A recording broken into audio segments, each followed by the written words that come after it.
네, 에베소서 5장입니다.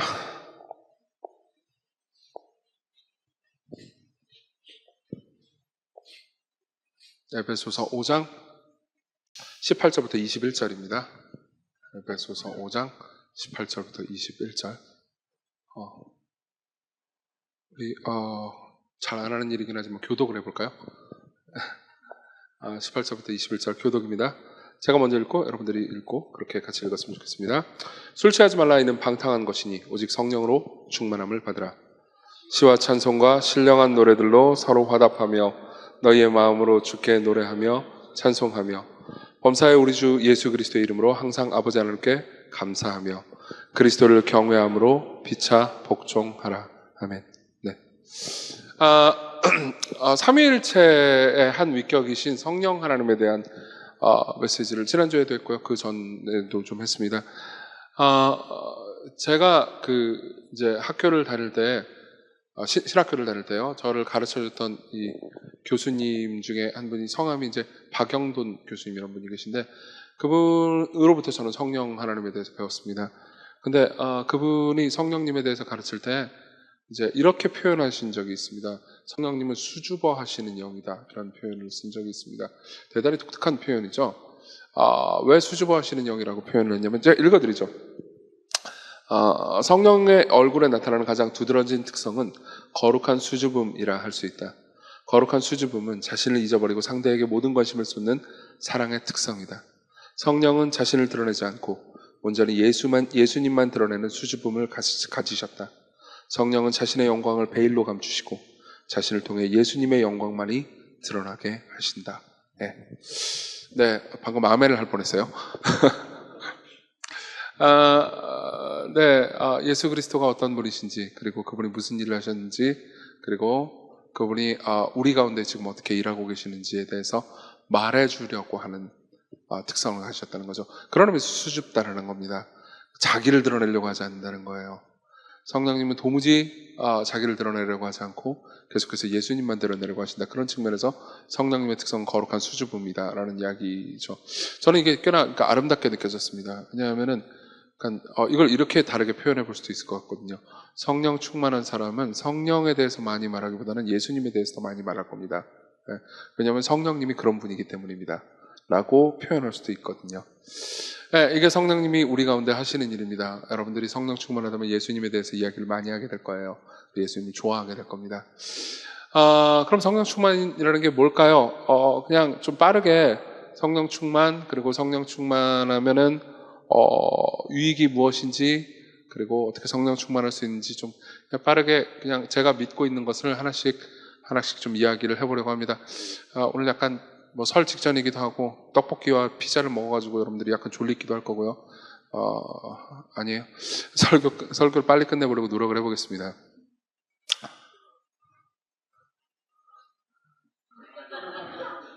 앞으로 이런 말 하지 마요.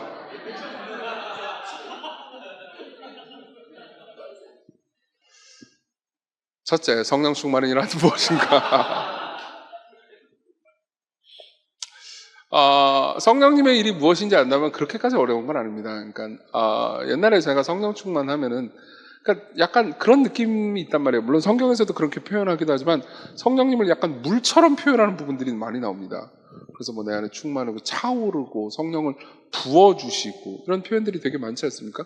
그러다 보니까 성령님에 대해 생각할 때 약간 물을 생각하게 돼요. 혹은 스타워즈 좋아하시는 분이라면 포스를 생각하게 되죠. 혹은 파워 게이지가 차 있는 그런 느낌 있지 않습니까?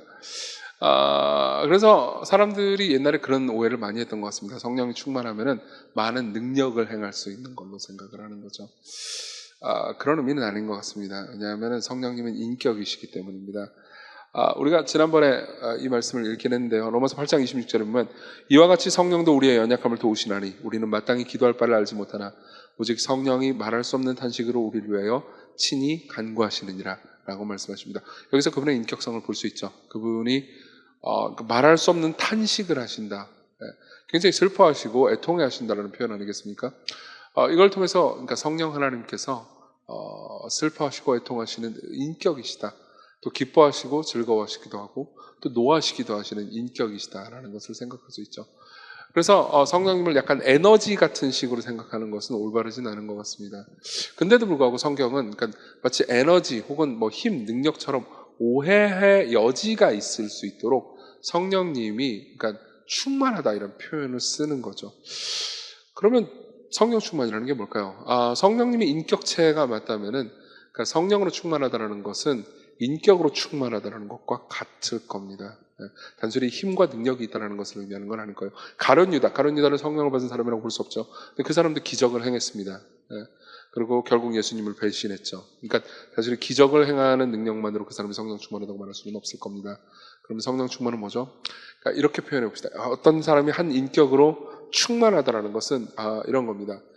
그러니까 내가 매사에 그 인격과 더불어서 살아가며 그 인격을 생각하면서 살아간다는 거죠. 제일 쉽게 예로 들 수 있는 것은 그러니까 사랑에 빠진 사람의 예화입니다. 어떤 사람이 사랑에 빠지면요 어떻게 되죠? 맛있는 걸 먹을 때 그 사람과 같이 먹는 걸 생각 안 하나요? 하잖아요. 그렇죠? 좋은 음식 먹으면 그 사람 생각나고 그리고 그 사람과 같이 들었던 음악이 나를 기쁘게 합니다. 그러니까 다시 그 음악을 들으면 되게 그러니까 추억에 잠기거나 기분 좋게 만들거나 그렇죠. 그러다가 헤어지면 그 음악이 싫습니다. 그리고 헤어지면 그 장소도 싫습니다. 심지어 그 시간도 싫죠. 근데 내가 좋아하고 사랑하는 사람이라면은 그러니까 그 사람과 함께 있었던 그 장소도 나를 행복하게 해주는 거죠. 그리고 그 사람 앞에서 여러분들은 행동이 변합니다. 그러니까 그 사람 앞에 있을 때 원래 내가 행동하던 방식대로 행동할 수 없습니다. 그냥 마냥 편하게 행동할 수는 없어요. 그게 불편하기 때문에 괴롭다는 의미냐? 그런 것도 아닙니다. 나는 여전히 편합니다.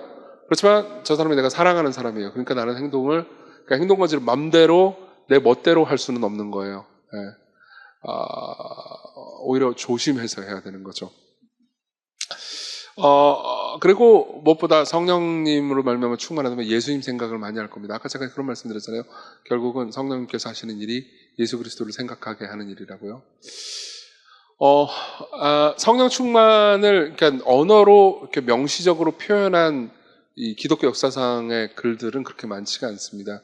근데 그 중에서 제가 되게 좋아하는 글이 있습니다. 낮에도 인용했지만 조나단 에드워즈라는 목회자의 글이죠. 그분이 이제 말을 타고 나가서 산책을 할 때 항상 저는 이 말을 듣고 되게 이상하게 생겼어요. 말을 타고 나서 산책을 하면 말이 산책을 하는 건가? 내가 산책을 하는 건가? 항상 그게 되게 고민이었는데 그렇잖아요. 말이 있는 건지 내가 있는 건 아니잖아요. 모르겠어요. 말을 안 타봐서 잘 모르겠습니다. 어쨌든 말을 타고 산책을 나갔대요. 그러고 나서 이제 뭐 자연으로 가가지고 기도를 했대요. 기도를 하는데 정말 열심히 기도했는데 그때 마음속에 성령님이 충만하게 차오르는 걸 느낀 거죠. 그때 기록을 제가 읽어드리겠습니다. 그리스도의 인격이 말할 수 없이 탁월하게 모든 생각과 관념을 집어삼킬 정도로 탁월하게 나타났고 내 생각에는 그런 현상이 거의 1시간 가까이 지속되었다. 나는 그 시간의 대부분을 눈물을 쏟으면서 크게 소리내어 울면서 보냈다. 달리 어떻게 표현해야 좋을지 모르겠는데 모든 것이 비워지고 소멸된 상태에서 잿더미 속에 누워 그리스도로만 충만해진 채 거룩하고 순결한 사랑으로 그를 사랑하고 싶다는 영혼의 열정이 느껴졌다. 그분을 믿고 바라보고 섬기고 따르고 싶었으며 하늘과 천상의 순결함으로 순결해지고 싶었고 온전히 거룩해지고 싶었다. 다른 때에도 몇 번 그와 아주 비슷한 경험을 했는데 결과는 똑같았다. 사실 이 경험은 저한테는 좌절스러운 글이기도 합니다. 그러니까 제가 이 글을 처음 접했을 때가 2007년도였던 것 같아요. 그때 굉장히 큰 충격을 받았습니다. 와, 이런 경험을 하는구나. 나도 이런 경험을 하고 싶다. 나도 그리스도로만 충만해지고 싶고 하늘과 천상의 순결함으로 순결해지고 싶었고 하여튼 에드워즈 네가 한 건 다 해보고 싶어. 그러면 지금까지 뭐 목회도 하고 신앙생활도 하면서 이런 경험이 있었느냐? 없었다고 말할 수도 없고 있었다고 말할 수도 없는 것 같습니다. 그러니까 모르겠어요. 과거에 글을 쓴 이 사람의 느꼈던 그 강도와 경도가 얼마나 컸느냐. 이 말 그대로 믿는다면 그러니까 이 말 그대로의 경험을 해본 적은 없는 것 같습니다. 그때마다 요즘 MBTI 너무 유행해가지고 난 T인가 이런 생각을 자꾸 하게 되고요. 근데 그러니까 예수님이 제 마음에 차오른 적은 있었죠. 사실 그건 어젯밤에도 있었습니다. 그러니까 설교 준비하다가 그렇게 돼가지고 좀 심히 부끄럽긴 하지만 어쨌든 설교 준비하면서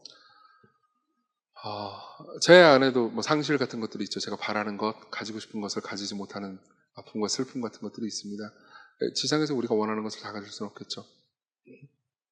근데도 불구하고 제게 친구가 있다는 것, 요나단보다 더 위대한 나를 위해서 희생한 그 친구가 있다는 게 저한테는 굉장히 깊은 위로가 되었어요.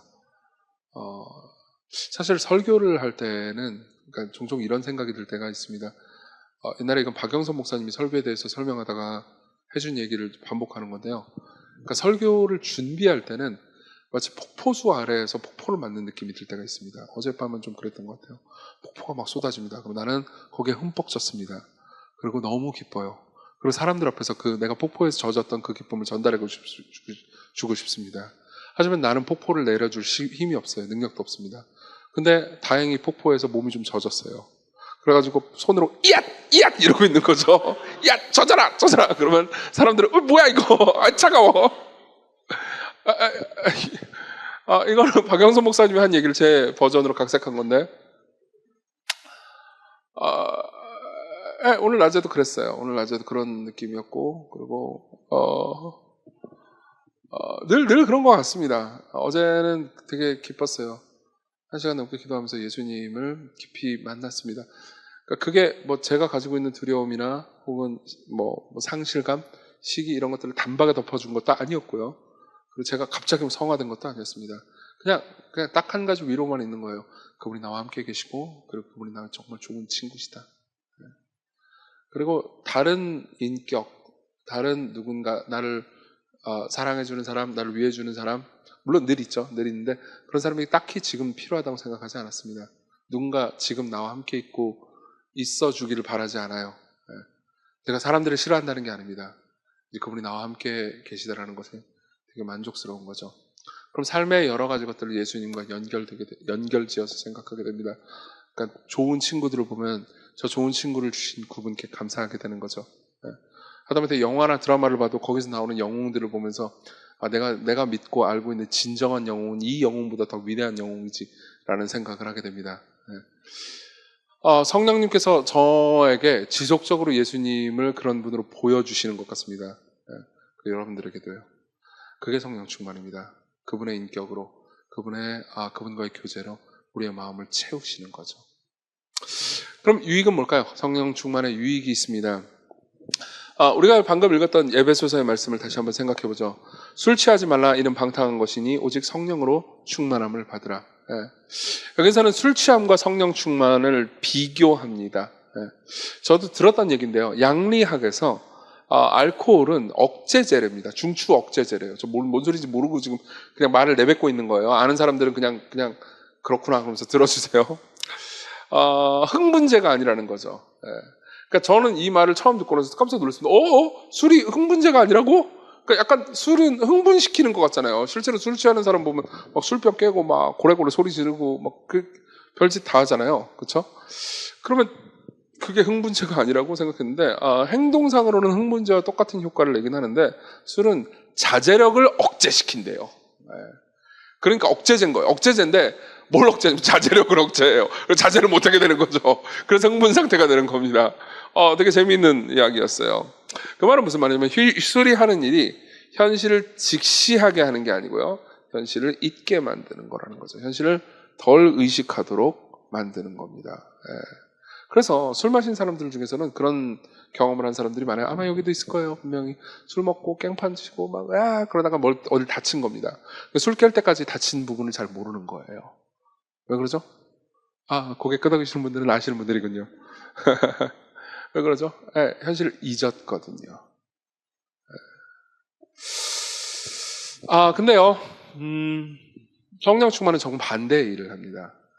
정확히 말하면 같은 결과를 내지만 정반대의 일을 하죠. 술 취하면 평안합니다. 세상 시름을 잊을 수 있죠. 그리고 성령 충만해도 평안합니다. 세상 시름을 잊을 수 있어요. 근데 반대의 방식으로 그 일을 한다는 거죠. 술 취하면 어떻게 됩니까? 잊는 겁니다. 내 앞에 있는 모든 시름을 다 술을 진탕 마심으로써 잊는 거죠. 근데 또 하나는요, 그러니까 진정한 현실을 보는 겁니다. 예를 한번 들어보죠. 열왕기 하에 보면요, 6장에 보면은 엘리사라는 사람이 나옵니다. 선지자예요. 그리고 엘리사 앞에 아람의 군대가 둘러싸고 있습니다. 그리고 엘리사 옆에서 이제 사람들은 두려워하고 있습니다. 그리고 엘리사가 사람들에게 이렇게 이야기해 줍니다. 두려워하지 말라고요. 내 앞에 있는 군대가 펼쳐져 있어도 하나도 두려워할 필요가 없다고요. 그러면서 이런 이야기를 해주죠. 열왕기하 6장 16절입니다. 제가 읽어드릴게요. 대답하되 두려워하지 말라. 우리와 함께한 자가 우리 편이 그들과 함께한 자보다 많으니라 하고 기도하여 이르되 여호와여 원하건대 그의 눈을 열어서 보게 하옵소서 하니 여호와께서 그 청년의 눈을 여심해 그가 보니 불말과 불 전차가 산에 가득하여 엘리사를 둘렀더라. 자 보세요. 내가 있습니다. 아람 군대가 있습니다. 그리고 나를 공격하려고, 나를 죽이려고 하고 있어요. 여기서 평안을 얻는 방법은 뭐죠? 두 가지 중에 하나밖에 없습니다. 하나, 술을 진탕 취해가지고 내 앞에 있는 아람 군대가 안 보이는 겁니다. 으악! 그러면서 꽐라가 되고 나서 다 죽여봐! 그리고 죽는 거죠. 예. 이게 하나예요. 평안하게 죽을 수 있습니다. 또 하나는요, 하나님께서 내 앞에 있는 군대보다 더 많은 군대를 예비시켜놨다는 것, 하나님 날 버리지 않았다는 것, 그리고 나와 함께하고 계시다는 것을 직시하는 거죠. 즉 성령 충만하면요, 현실을 우리에게 덜 보여줌으로써 기쁨과 용기를 주는 게 아니고요, 더 많이 보여줌으로써 기쁨과 용기를 주는 겁니다. 현실을 여러분들에게 더 많이 보여줍니다. 예를 한번 들어보죠. 여러분들이 누군가 친구에게, 그리고 사람들에게, 아는 사람들에게 배신당했다고 합시다. 여러분들은 슬프고요, 이용당했고요, 그리고 사실은 사람들이 여러분들이 이용하고 배신할 뿐이지 여러분들을 사랑하거나 원했던 건 아니라는 것을 알게 됩니다. 큰 배신감이 느껴질 겁니다. 그럼 당연히 여러분들은 그러니까 이렇게 생각을 할 수 있죠. 아, 진짜 그런 일들은 가끔 있어. 그렇게 너를 이용하기만 하고 나쁜 사람들이 있지. 잊어, 손자려버려 라고 말할 겁니다. 근데요, 어떤 사람들은 더 많은 현실을 보죠. 그냥 현실만 보면 저런 종류의 사람도 있는 법이야. 저런 사람들은 구제불능해, 어쩔 수 없는 거지. 저런 사람들은 늘 너한테 해만 끼칠 거야. 그러니까는 손절해, 잘라, 없애버려. 이게 일반적인 현실 아니겠습니까? 대부분의 사람들이 알고 있는 그런 현실입니다. 여러분들이 현실을 좀 더 봅니다. 하나님이 살아계셔요. 그분이 사람들을 바꾸실 수 있습니다. 그리고 내가 기도하면 하나님께서 들어주십니다. 그리고 내가 경험하는 모든 상실, 내가 경험한 모든 상처, 나를 고통스럽게 한 이 모든 경험들 있잖아요. 그 경험을 하나님께서 갚아주실 거예요. 마지막 날에 심판이 있습니다. 나는 지금 이 인간관계에서 내가 겪고 있는 상실 혹은 내가 받은 손해만 보고 이 세상을 살지 않아요. 나는 영원을 봅니다. 그리고 그 영원은 현실이에요. 네. 영원은 현실입니다. 여러분 생각해 보시죠. 설교 때 우리는 그런 이야기들을 듣습니다. 그럼 어떨 때는 여러분들의 마음 가운데 저 설교자가 우리에게 헌금을 뜯어내려고 가스라이팅을 하는군, 이런 생각이 들 때가 있습니다. 네. 그럼 어떨 때는요, 뭐 이런 생각 별로 안 할 거야 아마 대부분. 그냥 이렇게 얘기하겠죠. 이 가불기 아시죠? 설교자 입장에서 가드 불능기 뭔지 아시죠 여러분? 와닿지 않아요. 네, 그렇죠? 와닿지 않아요라고 말하는 거죠. 그럼 저는 진짜 방법이 없습니다. 근데 이 모든 걸 어떻게 여러분들에게 와닿게 할 수 있을까요? 성령님이 여러분들의 눈을 열어주시는 거죠. 네. 여러분들 하여금 불말과 불병거를 보게 만들듯 하나님의 심판, 하나님께서 여러분들과 함께 하시고 계시다는 것, 하나님께서 여러분들을 돌보고 계신다는 것을 보게 하는 겁니다. 여러분들이 가난할 때 세상은 보통 잊게 만듭니다. 술 한잔 마시고 시름을 잊는 거죠. 그러고 나서 두려움과 염려에 빠지면서 투자를 하는 겁니다. 그럼 어떻게 되죠? 2021년이 되죠. 기억나세요? 2021년에 무슨 일이 일어났는지. 사람들이 투자하고 코인 때문에 돈 놓고 그러다가 전도사하고 이거 설교 때 한번 꼭 해보고 싶었어요.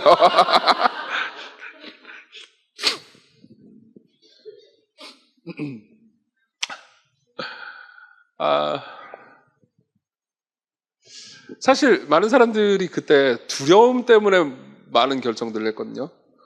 두렵지만 않았어도 올바른 결정을 할 수 있지 않았을까요? 사실 우리가 내리는 모든 대부분의 결정 중에 그러니까 정말 많은 부분들은 두려움 때문에 내리는 결정들이 많습니다. 너무 무서워서 결정하는 거예요. 염려 때문에 결정하는 거죠.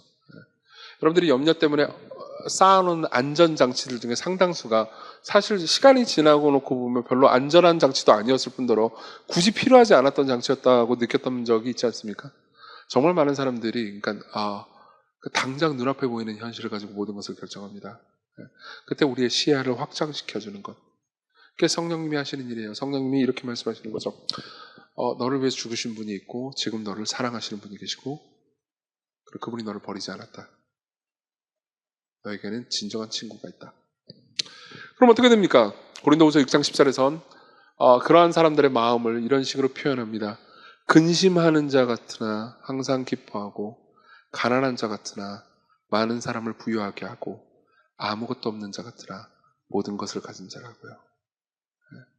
근심하는 할 만한 일이 있습니다. 그렇지만은 괜찮습니다. 왜냐하면 나는 더 많은 것을 볼 수 있기 때문입니다. 더 먼 것을 볼 수 있기 때문입니다. 눈에 보이지 않는 분과 함께 한다는 것을 내가 확신할 수 있기 때문입니다. 그러니까 기뻐할 수 있죠. 가난한 자 같으나 많은 사람을 부유하게 하고 아무것도 없는 것처럼 보입니다. 그러나 나는 지금 내가 가지고 있는 돈을 가난한 사람들을 위해서 쓰면 내 인생이 망할 거라고 생각하지 않습니다. 내 아버지는 부자예요. 내 하늘 아버지는 나를 돌보시는 분입니다. 그러니까 많은 사람들을 부유하게 할 수 있어요. 아무것도 없는 자 같으나 그렇게 보이죠. 모든 것을 가진 자로다. 내겐 하나님이 있습니다. 이 이야기가 그러니까 여러분들 입장에서는 저 목사가 목사질을 하더니 현실을 모르네 라고 생각하는 이야기처럼 들릴 수도 있고요. 그렇게 들릴 수 있다는 것을 인정합니다. 여러분들의 삶의 방향과 모든 것을 바꾸는 지금의 삶을 변혁시키는 메시지가 될 수도 있죠. 저는 소망합니다. 하나님 중에서 제 삼위격인 성령 하나님께서 우리 가운데 임하시고 우리의 마음을 바꾸셔서 우리가 당신을 사랑하도록 당신의 뜻을 따라 살아갈 수 있도록 우리 눈을 열어주시도록요. 마지막입니다. 어떻게 성령 충만해질 수 있는가? 성령님께서는 그러니까 예수님을 계속해서 떠올리게 하신다고 했잖아요. 그렇죠? 근데 거기에는 일종의 매개가 있습니다. 기도나 말씀이죠. 그러니까 하나님께서는 되게 자연스러운 방식을 사용하시는 걸 좋아하는 것 같습니다. 당연히 기적적인 방식도 사용하시죠. 아까 어떤 분이 질문을 했어요. 내가 교회에서 열심히 어떤 활동을 하면 하나님께서 내게 공부를 잘하는 좋은 거를 주실까요? 라고 물어봤습니다. 제가 이렇게 대답을 해줬어요. 하나님께서는 보통 자연스러운 방식을 사용하신다고요. 공부를 열심히 하면 공부를 잘하게 하시겠죠. 네. 근데 교회 일을 열심히 하면은 공부를 잘하게 하신다. 그렇게는 안 하실 가능성이 높습니다. 물론 하나님께서 그렇게 하실 수도 있습니다. 대체로는 그렇게 안 하실 겁니다. 근데 문제는 뭐냐면 좋은 것이 뭐냐는 거죠. 내 인생에 좋은 게 공부 잘하는 좋은 성적이 나오는 게 전부다. 하나님께서 그렇게 생각하지는 않으실 겁니다. 그러니까 이런 거죠. 교회 일을 잘하더라도 좋은 성적이 나오기를 바라는 건 어떤 의미에서 내 인생에서 내가 알고 있는 좋은 것이 좋은 성적 나오는 것밖에 없다라고 생각하는 건 아닐까요? 굳이 그렇게 생각할 필요는 없습니다. 어차피 시간이 지나면요. 학교만 졸업하면 좋은 성적은 아무것도 아니에요. 많은 돈? 그렇죠. 마찬가지입니다. 아무것도 아니에요. 여러분들이 돈과 관계된 일을 거의 하지 않고 있잖아요. 그러면 글렀습니다, 이미. 여러분들이 직업이 예를 들면 목회자라든가, 글렀어요. 이미 틀렸어요. 포기하세요. 사업을 하시란 말이에요. 투자를 하시든지.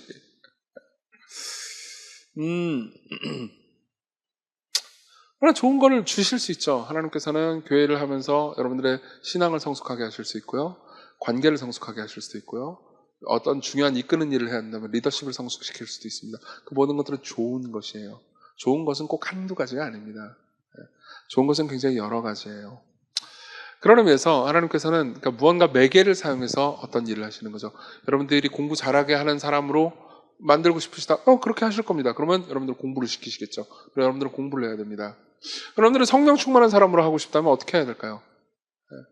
기도와 말씀을 사용하실 겁니다. 성경에 굉장히 많은 부분이 실제로 성령 충만한 사람이 어떻게 삶을 살아가는지를 보면 하나님의 말씀에 붙잡혀서 그 말씀을 따라서 사는 삶, 기도하는 삶을 살았으니까요. 최근에 제가 목회자 바울이라는 책을 읽었습니다. 거기에 보면요, 그러니까 바울의 삶이 얼마나 용기와 사랑에 가득한 있는 삶인지에 대해서 이야기를 하면서 또 동시에 얼마나 자주 기도하는 삶이었는지를 말해줍니다. 실제로 그 책을 보면서 사도행전을 다시 들여다보니까요. 바울 기도 겁내 많이 했네? 라는 생각이 들 정도였어요. 늘 그는 기도하는 삶이었습니다. 그래서 제가 여러분들에게 성령 충만한 삶을 살기 위한 비결을 두 가지를 얘기해 드리겠습니다. 하나는 이거예요. 기도하십시오. 그러니까 이게 너무 뻔한 이야기지만요. 수시로 기도하십시오. 여기에 있어서 제가 읽었던 제일 도움이 되는 조언은 마틴 로이드 존스 목사님이 설교자에게 했던 조언입니다. 읽어드리죠. 무엇보다 저는 이것이 가장 중요하다고 보는데 기도하고 싶다는 충동이 들 때마다 빠짐없이 반응해야 합니다. 책을 읽을 때든 본문과 씨름할 때는 기도하고 싶은 충동이 들 수 있습니다. 저희 절대 법칙은 그런 충동에 항상 복종하는 것입니다. 기도의 충동은 어디에서 올까요? 성령의 역사에서 옵니다. 그러므로 그 기도의 충동을 거역하거나 그 충동에 순종하기를 미루거나 바쁘다는 핑계로 밀쳐내지 마십시오. 그럼 그 기도한 시간 때문에 자신이 하던 일에 손해가 발생한 것이 아니라 오히려 크고 실제적인 유익이 생겼음을 알게 될 것입니다. 읽던 책을 이해하는 일이나 생각하는 일, 설교문을 작성하는 일, 글을 쓰는 일을 위한 모든 과정이 오히려 쉽고 편해졌음을 알게 된다는 것입니다. 이것은 아주 놀라운 경험입니다. 기도하라는 부르심을 주의를 분산시키는 일로 여기지 말고 항상 즉각적으로 반응하십시오. 그리고 그런 충동이 자주 찾아올수록 하나님께 감사하십시오. 네, 저는 이 말이 되게 도움이 됐습니다. 제 목회에도 도움이 됐고요. 그래서 저는 이렇게 과감하고 자신 있게 말씀드릴 수 있습니다. 보세요. 여러분들의 마음속에서 삶에서 어쩌다가 보면 그런 생각이 자주 들면 참 좋겠지만 자주 들지 않는 게 안타깝긴 하지만 어쩌다가 야, 이거 기도해야 되는 거 아니야? 갑자기 기도하고 싶은데? 그럼 제가 장담할 수 있습니다. 그건 성령님의 감동입니다. 100%예요. 그냥 받아들이십시오. 뭘 하든 간에 아주 잠깐이라도 좋습니다. 장소가 적절치 않다면 화장실이라도 가십시오. 잠깐 기도하고 오세요. 절대 그 시간이 무익하지 않을 겁니다. 이게 하나예요. 또 하나는 성령님이 여러분들을 떠나시지 않을 거라는 것을 기억하십시오. 여러분들을 절대 떠나시지 않을 거라는 걸 기억하십시오. 요한복음 14장 16절은 이렇게 말하고 있습니다. 내가 예수님이요 아버지께 구하겠으니 그가 또 다른 보혜사를 너희에게 주사 영원토록 너희와 함께 있게 하시리니. 성령님이 우리 가운데 계시면요 영원토록 우리와 함께 계신답니다. 우리를 절대 떠나지 아니하신다고 말해요. 그리고 이것은 참 놀랍습니다. 왜냐하면은 구약 성경에 보잖아요. 그럼 이런 표현이 있기 때문입니다. 구약 성경에 보면 다윗이 있고요. 다윗이 죄를 범하는 장면이 나옵니다. 다윗이 간음을 하고 우리아를 자기 충직한 신하를 죽여버렸죠. 그러고 나서 나중에 선지자가 와서 다윗에게 와가지고 회개하라고 할 때 다윗이 회개하는 시가 시편 51편에 실려 있습니다. 거기에 보면요 다윗이 이렇게 기도를 하죠. 나를 주 앞에서 쫓아내지 마시며 주의 성령을 내게서 거두지 마소서. 왜 다윗은 성령을 거두지 말라고 기도했을까요? 다윗은 성령께서 우리 안에 거하시면 떠나시지 않는다는 것을 몰랐을까요? 예수님 이전이라서 다윗이 교리 지식이 없어가지고 이랬을까요? 아마 그러진 않았을 겁니다. 아마도 우리가 추측할 수 있는 건 이것입니다. 다윗이 자기가 저지른 죄가 너무 크기 때문에 내 안에 계신 성령 하나님이라 하더라도 나를 버리고 떠날 수 없을 정도로 잘못을 했다고 느낀 겁니다. 생각해 보십시오. 우리는 더러운 공간, 우리가 있던 공간이 더러워지면 떠납니다. 그렇죠? 갑자기 제가 여기에다가 똥을 한 바가지 쫙 싸질렀다고 해보세요. 어떻게 하겠습니까?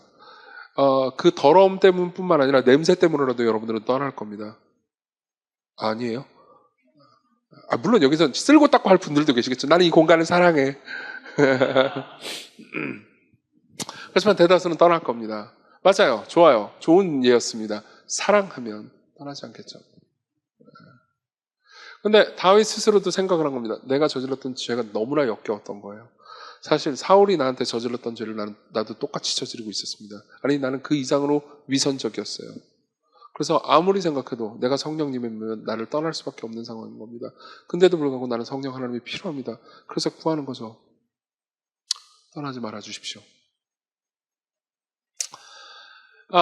근데 재밌는 게 있습니다. 예수님께서요. 성령님께서 너희들을 절대 떠나지 않으실 거야 라고 약속한 이후에 14장에 그런 말씀을 하시잖아요.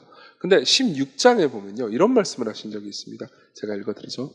그러나 내가 너에게 실상을 말하노니 내가 떠나가는 것이 너에게 유익이라. 내가 떠나가지 아니하면 보혜사가 너에게로 오시지 아니할 것이요. 가면 내가 그를 너에게로 보내리니.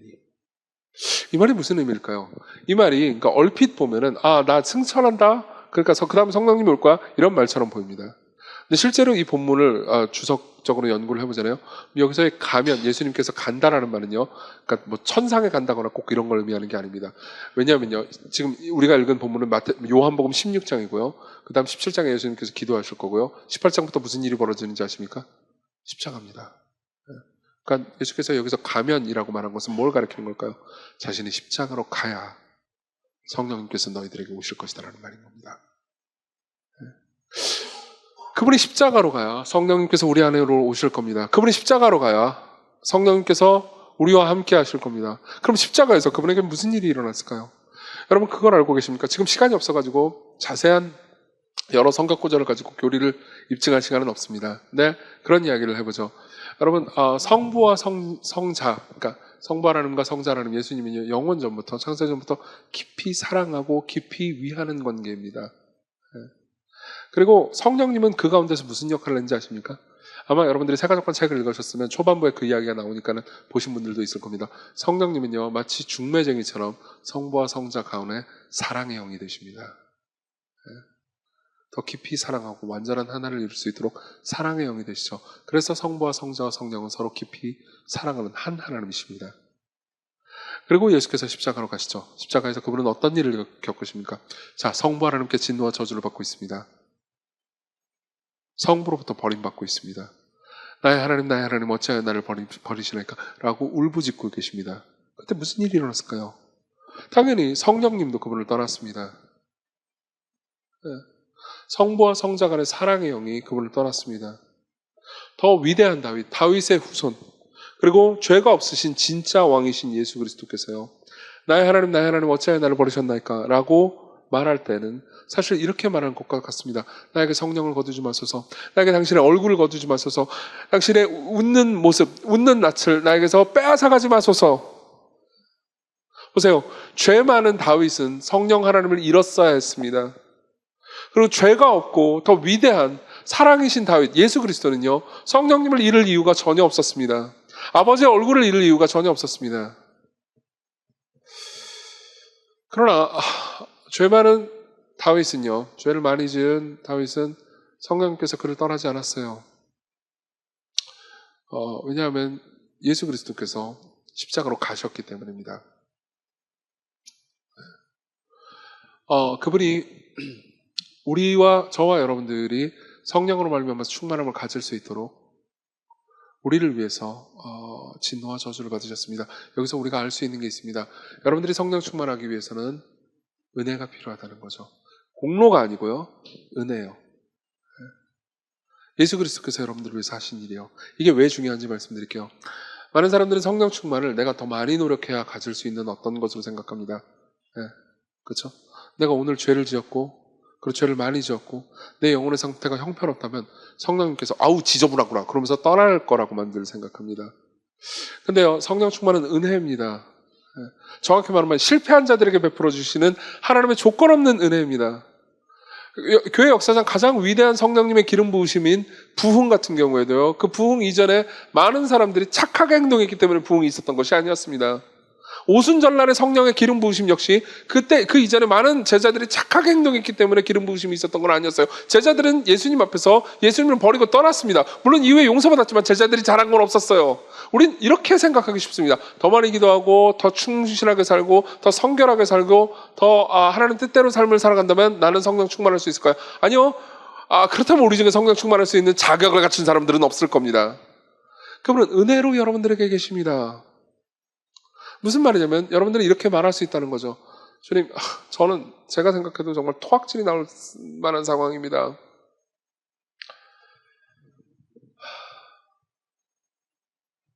아니, 나는 지금 네 안에서 충만하기를 원한다. 제가 이렇게 죄인인데도요, 나는 지금 너와 함께 하기를 원한다. 예, 지금 함께 할 수 있습니다. 성령 충만이 예수 그리스도의 영광과 그분이 하신 일을 여러분들에게 가르쳐주고 그분과 함께 더불어서 그분을 누리며 그분을 보면서 살아가는 것이라면요, 성령님께서는 지금 여러분들의 마음의 눈을 여실 수 있습니다. 지금 여러분들이 더 나아질 필요는 없습니다. 구하십시오. 성령님, 지금 내게 오셔서 나에게 예수님을 보여주십시오. 예수 그리스도가 내 친구시고 나의 사랑이시고 나의 위로자시고 나의 진정한 신랑, 진정한 배우자시며 나를 진정으로 보호해 주실 수 있는 분임을 알게 하소서. 그래서 내게 용기를 주시고 내게 회개함을 주시고 내게 변화를 주옵소서. 같이 우리 찬양합시다.